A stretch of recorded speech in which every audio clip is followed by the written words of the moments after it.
What was it like to be a boy pharaoh? What was it like to be a boy pharaoh? Well, puberty's a fucked up time anyway, but imagine you're a king and a god and married to a woman who's been ovulating for 2 years. And your voice hasn't even changed yet. It's like, I would have been a seventh grader for Christ's sake. All I wanted to do was cruise around in my chariot all day and play games with my friends all night. But I had all these obligations and responsibilities and very little time to myself. And, I wasn't all that interested in the job anyway. And Where did you appear? I found myself in Cairo, Egypt, which is kind of predictable, but the year was 1967, and I guess I was still about 19. It was the summer of love in San Francisco, and if I'd ended up there, I might have blended right in. But instead, I was in some Cairo suburb, trying to make sense of things.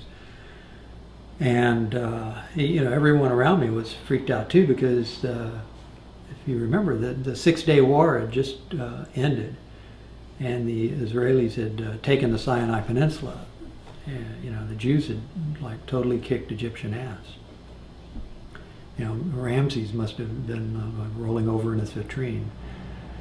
But of course, I had my personal trauma to deal with. I'm like speaking Klingon as far as these people knew. And they didn't know if I was a tourist or a spy or off my meds or what. It's like, so of course they called the cops. And the good thing was that by the time I was able to explain to someone who I was, I knew better than to do it. Which was a tough thing to deal with at the time. One day you're Pharaoh of Upper and Lower Egypt, and the next day you're just another teenager, and the police have you pinned up against a mud wall and frisking you for an ID.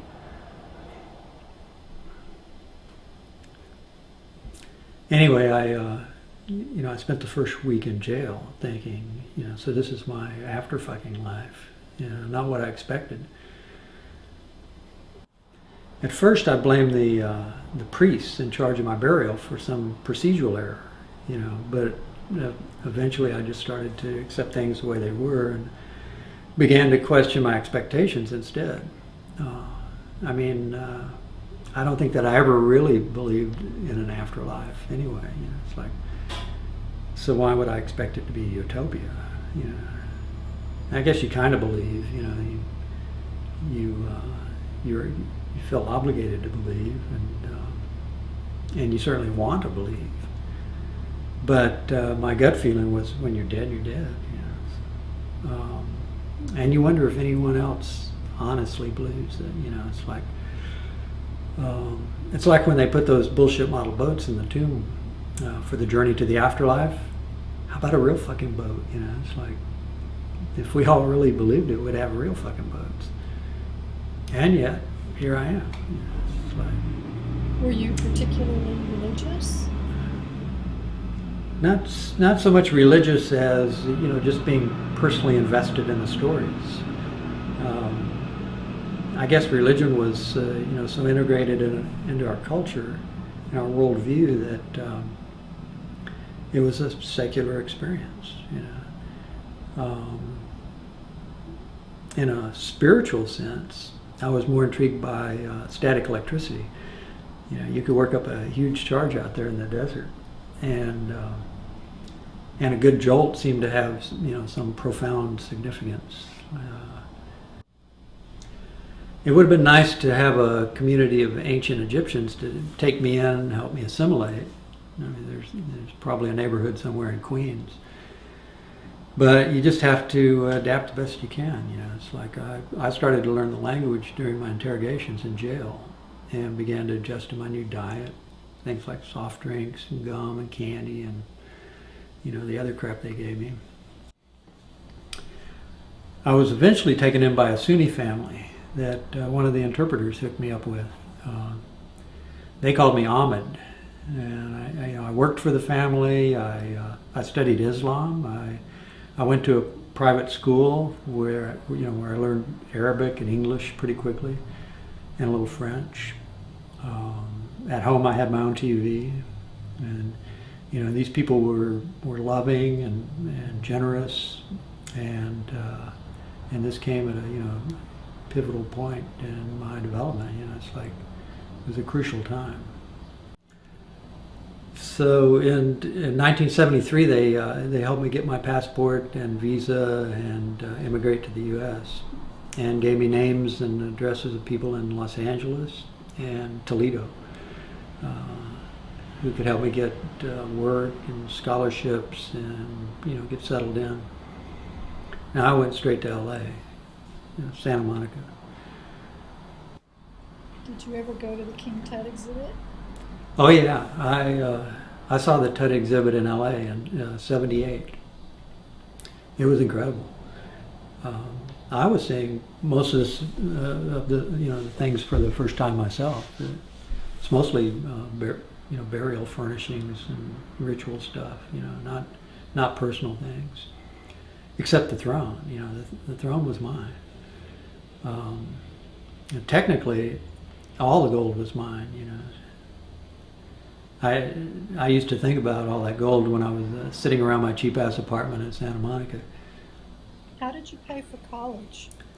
I got into UCLA with a full scholarship. Did you become an Egyptologist? No, I didn't major in Egyptian history. Electrical engineering. It's fascinating. I had an aerospace job lined up before I graduated. And back then a guy named Ahmed with a green card had no trouble getting security clearance. So I became a U.S. citizen in 1986. I never married or remarried. I live modestly. I enjoy my work. I pay my taxes. I pay my bills on time, and I save a little, invest a little. Back when I got my first real job, I started to make regular contributions to the foundation that had helped me come to the U.S. and supported my education. The foundation that was endowed by the Egyptian family that had taken me in back in 1967. But not long after 9/11, the government included the family in a list of suspected terrorist supporters, and they froze the foundation's U.S. assets.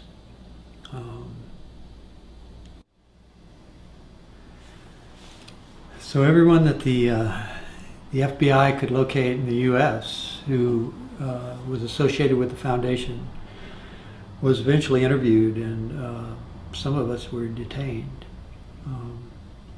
Right away I assumed that being single and having worked on classified projects that would heighten my profile. So as a precaution, I helped my clients find people to take over my projects, and I provided my friends with the means to take care of my apartment, my bills, and my cat. And in fact, I was declared a suspicious person and escorted by the FBI agents to a detention center in Kansas for further interviews. While I was there, I shared a room with an Arab American guy, and I was taken to an interview room and interrogated for about 2 or 3 hours every Wednesday morning. Did they ask about your first 19 years? In the early interviews, I sidestepped the topic of my childhood, but I was honest and straightforward about everything I told them, and including what I knew about the Sunni family, which was pretty benign. Except for maybe the contraband cokes. But the first time they asked me about my aerospace work, I said, well, if I tell you, I have to kill you, which was a very awkward moment. In fact, I learned pretty quickly that these guys consider humor to be a hostile attitude. But I started to lose my humor anyway. It's like I just wanted to tell them what I knew and get the hell out of there. But then, when I walked into the interview room for the sixth interview, I saw that they'd set up this polygraph machine. And for some reason, I decided, that I was going to tell these guys everything. I mean, why the hell not? I was beginning to feel like I had nothing to lose anyway. So, and I was curious to see what the machine would indicate. So after the operator, finished his routine, the agents began their, the usual battery of questions, and I just waited for an appropriate leading question. So this time when they asked me if I'd ever been part of a foreign political organization, I said yes. I was once Pharaoh of Upper and Lower Egypt. Well, of course, no one took me seriously, despite what the polygraph might have suggested. But I kept talking, and they kept listening. So I told them about accidents I had on my chariot, and talked about my family, my wife, and I would have spoken a little bit of the old language if I hadn't forgotten it all. I told them about the priesthood, and it occurred to me that the priesthood would have produced excellent FBI agents.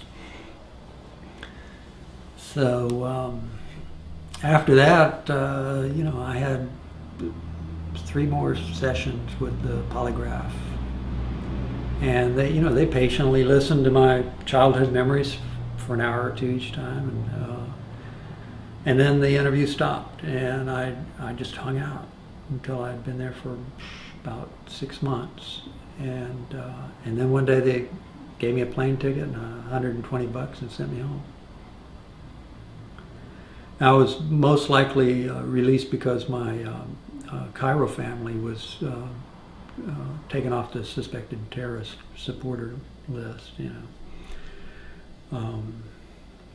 Now I don't know what the FBI thought about my story, but I'd like to read my file. I thought about trying to get it through the Freedom of Information Act, but I decided to be prudent to let it go.